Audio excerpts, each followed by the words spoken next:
Hello, good afternoon everybody. Welcome to Learn Physics channel. Dear students, আজকে তোমাদের ঘর্ষণের MCQ গুলোর সলিউশন এবং হিন্টস বাকি এমসিকিউ গুলোর জন্য বলে দিচ্ছি। অঙ্কগুলোকে কিন্তু তোমরা একটু প্র্যাকটিস করবে, প্র্যাকটিস ছাড়া কিন্তু এই এমসিকিউ কে কোনোভাবেই আয়ত্ত করতে পারবে না। ঠিক আছে, এই এমসিকিউ এর সলিউশন যদি ভালোভাবে করতে পারো তোমাদের ক্লাস 11-এর সেমিস্টার 1 বা কম্পিটিটিভ পরীক্ষার জন্য কিন্তু খুবই গুরুত্বপূর্ণ এই ক্লাসগুলো।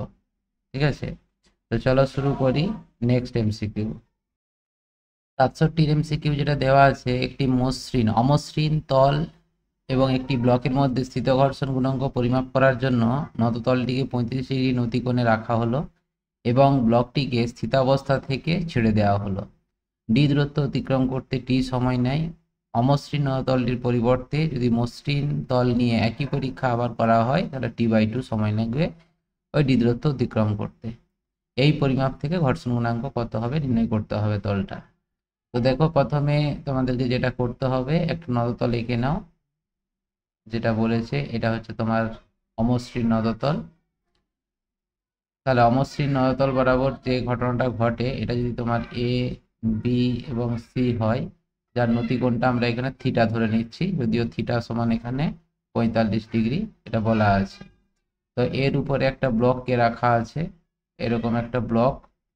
যেমন উপাংশ বিভাজন হয় সেম প্রসেসে উপাংশ বিভাজন করতে পারো, বা যদি এখানে ডাইরেক্ট ফর্মুলাটা মনে থাকে ত্বরণের, সেই ফর্মুলাটা তুমি এখানে অ্যাপ্লাই করে দিতে পারো। অর্থাৎ এটা mg cos থিটা এবং এটা হবে mg sin থিটা। যেহেতু বস্তুটা এইদিকে গতিশীল হবে, ঘর্ষণ বল ক্রিয়াশীল হবে এই দিকে। তাহলে নততল বরাবর ত্বরণ এ সমান কত? তাহলে ত্বরণ এটা যদি ফর্মুলা মনে থাকে তাহলে একদম লিখে দাও, এ সমান g into sine theta minus mu cos theta. ঠিক আছে, দেখো টি সময়ে সে স্থির অবস্থা থেকে মানে ইউ ইকাল টু 0 থেকে এখানে অতিক্রম করছে কতটা না, এসি সমান এখানে বলে দিয়েছে ডি। এসি সমান হচ্ছে ডি।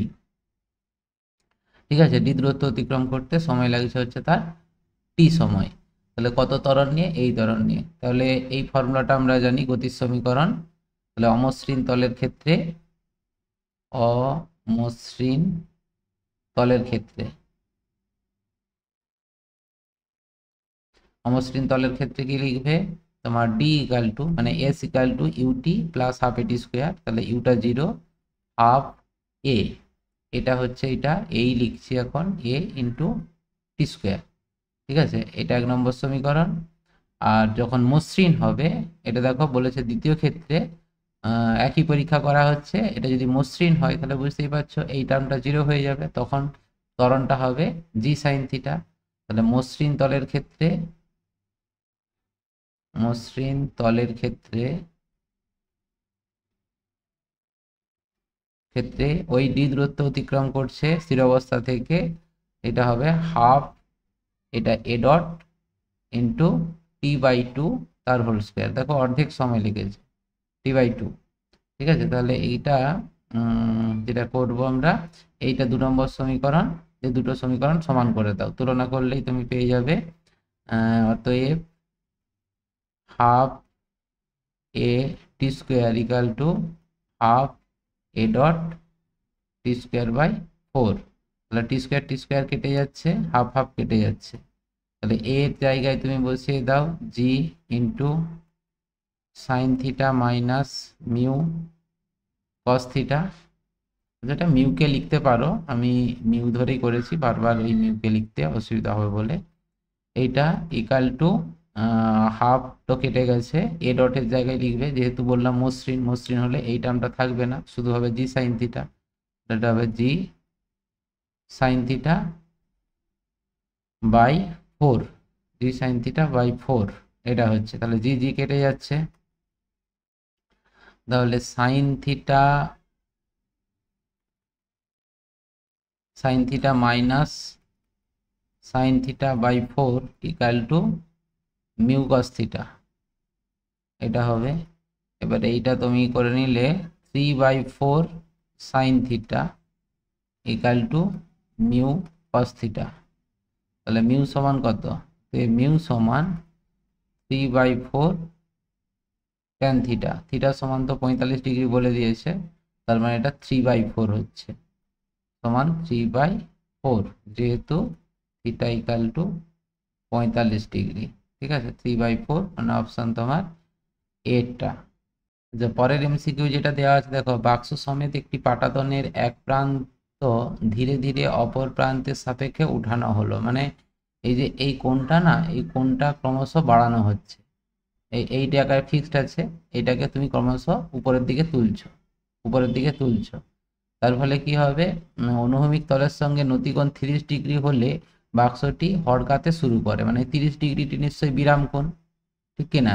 কারণ তোমরা বিরাম কোণ বা স্থিতিকোণের যে ডেফিনেশনটা পড়েছো, সেখানে নততলের যে নির্দিষ্ট নতিকোণের জন্য সে গোড়াতে উপক্রম করবে, গড়ে যাওয়ার উপক্রম করবে, সেটাই বিরাম কোণ বলা হয়। আর বলেছে গোড়াতে শুরু করে এবং 4 সেকেন্ডে 4 মিটার নেমে আসে। তাহলে এই যে নেমে আসছে সেটা হচ্ছে তোমার 4 সেকেন্ডে। ঠিক আছে, 4 মিটার কতটা পথ অতিক্রম করেছে সেটাও বলে দিয়েছে।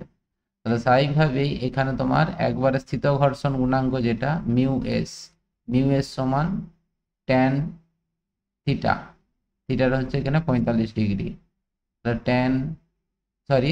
এটা হচ্ছে 30 ডিগ্রি। তাহলে ট্যান 30 ডিগ্রির ভ্যালু 1/√3। ঠিক আছে, 1/√3 ভ্যালুটা এখানে পুট করে দাও। এটা আসছে তোমার 0.577, মানে নিয়ার অ্যাবাউট 0.6। 0.6 কিন্তু এখানে অনেকগুলো অপশানেই আছে, সুতরাং এইটা থেকে তুমি কনক্লুশন করতে পারবে না, তোমাকে আর একটা করতে হবে। এবারে দেখো, এটা বলে দিয়েছে নতল বরাবর যে নিচের দিকে নেমে আসছে, এটা নেমে আসার সময়টা বলে দিয়েছে 4 সেকেন্ড, আর 4 মিটার নেমে আসছে। তার মানে একদম আগের ফর্মুলায় এই যে এই অঙ্কটা করছিলাম, ওই s equal to UT plus half এটি স্কোয়ার, যেখানে এখানে তো তোমার ঘর্ষণ বল বলা আছে, তাহলে সেক্ষেত্রে এখানে ঘর্ষণ গুণাঙ্কটা এটা কিন্তু চলা ঘর্ষণ গুণাঙ্ক হবে। ঠিক আছে, মিউকে হবে, যে এইটা ধরে একদম এই 1 নম্বর সমীকরণটাকে ইউজ করে অঙ্কটা করো, তাহলেই কিন্তু হয়ে যাবে।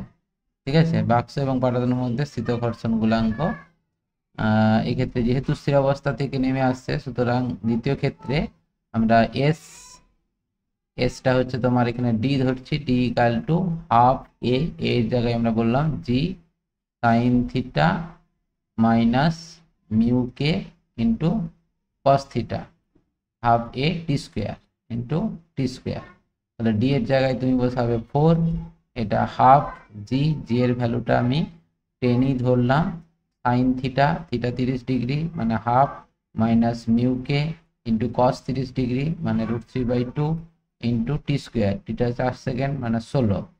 তাহলে এটা যদি এবার একটু কাটাকাটি করো, তাহলে এটা আর এটা কেটে দিলে 8 হবে, 8, এইটা কাটো আর এইটা কাটলে 2 হবে, আর তাহলে 20 হচ্ছে।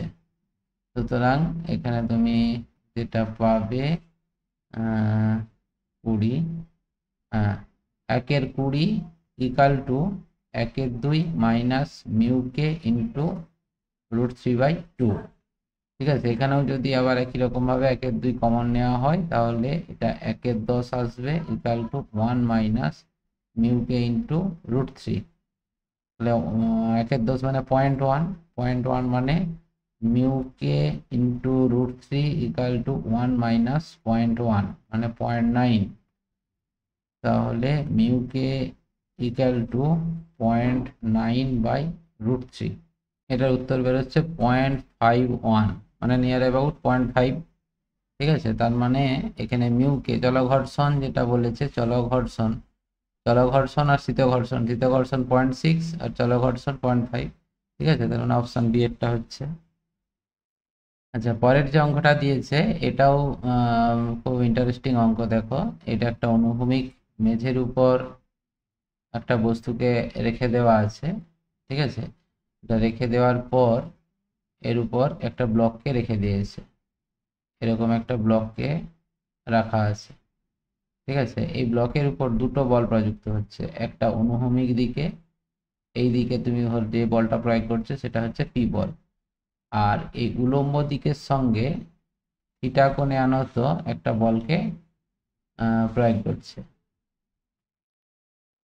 ঠিক আছে, এইভাবে একটা বল প্রযুক্ত হচ্ছে। এটা হচ্ছে কিউ বল। এই কোণটা কত? এই কোণটা থিটা। ঠিক আছে, তাহলে তোমরা যেটা জানো, এখানে ওজন, ব্লকটার ওজন কোন দিকে কাজ করবে? নিচের দিকে। সেটা হচ্ছে এম ভরের ব্লক, মানে এমজি নিচের দিকে। এই কোণটা যদি থিটা হয়, এই কোণটা নিশ্চয়ই থিটা হবে। তাহলে এটা যদি কিউ হয়, এই বরাবর ক্রিয়াশীল হবে কিউ কস থিটা, আর এই বরাবর ক্রিয়াশীল হবে, অনুভূমিক দিকে ক্রিয়াশীল হবে কিউ সাইন থিটা। ঠিক আছে, তাহলে অনুভূমিক দিকে অলরেডি পি বল ছিল, তার সঙ্গে কিউ সাইন থিটা অ্যাড হলো। আর এদের ক্রিয়াতে বস্তুটি কিন্তু সাম্যাবস্থায় আছে। সাম্যাবস্থায় আছে মানে এই দিকে তোমার ঘর্ষণ বল, স্থিত ঘর্ষণ বল এফএস ক্রিয়াশীল হবে, আর উপরের দিকে ক্রিয়াশীল হবে লম্ব প্রতিক্রিয়া আর। ঠিক আছে, তাহলে এখানে তোমার আর ইকাল টু কত হচ্ছে? আর equal to mg plus q cos theta. ঠিক আছে, যেহেতু বস্তুটি সাম্যাবস্থায় আছে, তাহলে বস্তুর সাম্যাবস্থায় এফএস ইকাল টু তোমার p plus q sine theta. P plus q sine theta, fs সমান কত? মিউ আর, মানে মিউ এস ইন্টু আর। আর এর জায়গায় তুমি এই ভ্যালুটা বসিয়ে দাও, mg plus q cos theta equal to p plus q sine theta. তোমাকে বের করতে হবে ঘর্ষণ গুণাঙ্কটি বের করতে হবে, অর্থাৎ মিউ এসটা বের করতে হবে। তাহলে মিউ এস সমান ডাইরেক্ট বেরিয়ে যাবে p plus q sine theta divided by mg plus q cos theta. ঠিক আছে, p plus q cos theta by mg plus q sine theta cos theta. Option এটা হচ্ছে, দেখো option A, p plus q sine theta by mg plus q cos theta. ঠিক আছে, এইভাবে অঙ্কটা হবে। খুবই সহজ অঙ্ক, শুধু উপাংশ বিভাজনটা করতে পারলেই হয়ে যাবে। 70-এর অঙ্কটা যেটা দেওয়া আছে, 30 ডিগ্রি নতি বিশিষ্ট একটি নতল বরাবর একটি ব্লক G/4 ত্বরণে নিচে নামছে।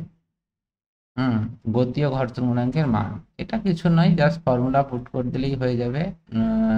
তোমরা জানো নতল বরাবর ত্বরণ এ সমান g into sine theta minus mu কে কস থিটা। ঠিক আছে, এটা তোমরা ফর্মুলা। তাহলে এখানে এর ভ্যালুটা বলে দিয়েছে G/4 equal to g into sine 30 degree, sine 30 degree value half minus mu K into cos 30 degree, cos 30 degree হচ্ছে √3/2। এটা ক্যালকুলেশন করবে, জি কেটে যাচ্ছে, ক্যালকুলেশন করবে, হয়ে যাবে। ঠিক আছে, আমি আর করছি না, এই ক্যালকুলেশনটা নিজেরা করো। আচ্ছা, নেক্সট 71-এরটা দেওয়া আছে, দেখো একটি নতলের নতি 1/50, নতি 1/50 আর 2000 কুইন্টাল ভরের একটি ট্রেন ওই নতল বরাবর এত ত্বরণে উপরে উঠছে। ঘর্ষণ বল এত নিউটন পার কুইন্টাল প্রযুক্ত বলের সমান। প্রযুক্ত বলের মান হবে, মানে ইঞ্জিন কতটা বল প্রয়োগ করছে এটা বের করতে হবে। ঠিক আছে, ছবিটা এরকম যদি ভাবো, এইটার সঙ্গে এরকম নতি কোণ আছে, নতল বরাবর বস্তুটা উপরের দিকে উঠছে। তাহলে এক্ষেত্রে উপরের দিকে উঠলে তার ত্বরণ যেটা হয় সেটা তো তোমার প্লাস হয়ে যাবে, মানে এটা এমজি হয়, আর এই দিকে আর এই বরাবর উপাংশ বিভাজন হবে। এই কোণটা থিটা হলে এটা থিটা, এমজি কস থিটা, আর এটা হচ্ছে এমজি সাইন থিটা।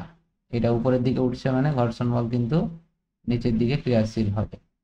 ঠিক আছে, তাহলে এই বরাবর ত্বরণ, সেটা ত্বরণের ফর্মুলা এ সমান জি ইন্টু তোমার সাইন থিটা প্লাস মিউ কে ইন্টু কস থিটা।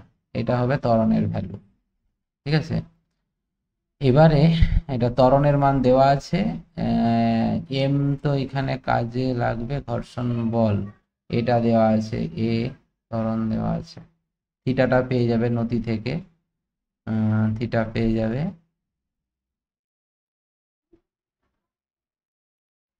দেখো এখানে যে অঙ্কটা দিয়েছে এই অঙ্কটা কিন্তু যে ডাটা দেওয়া আছে সেই ডাটা অনুযায়ী তোমরা জানো একটা যদি এম ভরের বস্তু এ ত্বরণে গতিশীল হয়, হ্যাঁ, তাহলে তার উপর ক্রিয়াশীল বল কত, এফ সমান যদি বের করো এখানে এফ সমান হয় এম ইন্টু এ। তাহলে সেই কনসেপ্ট অনুযায়ী এখানে যেটা দেওয়া আছে দেখো বস্তুটা ত্বরণ দেওয়া আছে, বস্তুর ভর দেওয়া আছে, তাহলে এর উপর ক্রিয়াশীল বল কত সেটা আমরা তো এই ফর্মুলা থেকেই পেয়ে যাব। মানে এম এর ভ্যালুটা এখানে তোমার দেওয়া আছে 2000 কুইন্টাল, তার মানে 2000 ইন্টু 10⁻² ইন্টু এ হচ্ছে 2, তার মানে হচ্ছে 4 ইন্টু 10⁵ এত নিউটন বল প্রযুক্ত হচ্ছে।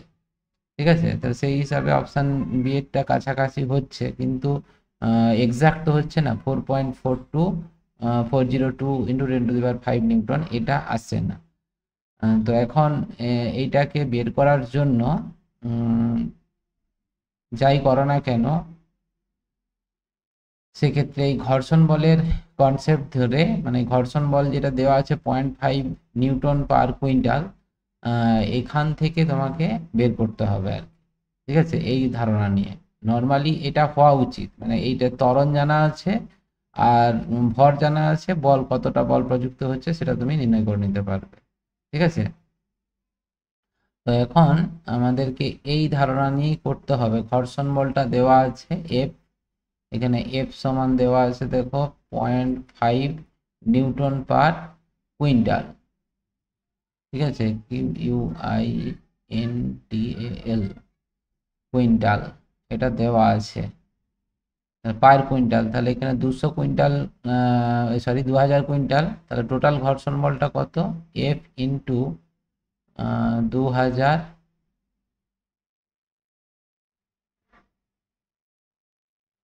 তার মানে গুণ করে দাও, 2 গুণে 10,000 নিউটন। তাহলে এটার ক্ষেত্রে এই দিকে তুমি একটা বল প্রয়োগ করছো, এই বলের ক্রিয়াতে এ ত্বরণে যাচ্ছে, তাহলে এই ক্ষেত্রে নিম্নমুখী বল যেটা হচ্ছে লব্ধি বলটা কত, মানে F minus mg sign theta minus F. ঠিক আছে, কেন না এইটা যদি প্লাস করে দিই, দেখো নিম্নমুখী বল mg সাইন থিটা প্লাস ঘর্ষণ বল, এটা চলো ঘর্ষণ বল এফ কে, আর এটা হচ্ছে প্রযুক্ত বল, এইটা ইকাল টু এম এ, এই এম এটা তোমার হচ্ছে এইটা এম এটা। ঠিক আছে, তাহলে এখানে এফ সমান কত, প্রযুক্ত বলটা সমান কত যেটা জানতে চাইছে, তাহলে m a plus m g sine theta plus f K.